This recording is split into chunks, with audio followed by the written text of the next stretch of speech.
कामोडी location मध्ये 2 BHK घर बघत असाल तर हा नवीन प्रोजेक्ट मधील आपला नवीन 2 BHK रेडी पोझिशनला प्रोजेक्ट आलाय। स्पेशियस असा लिव्हिंग, त्याला तुम्हाला अटॅच अशी बाल्कनी भेटणार आहे।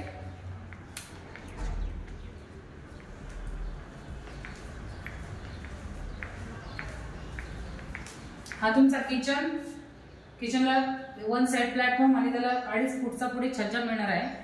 हा तुमचा आहे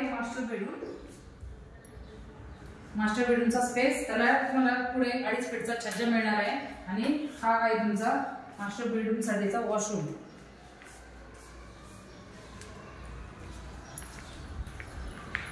हा तुमचा कॉमन वॉशरूम बघू शकता आणि हा तुमचा कॉमन बेडरूम।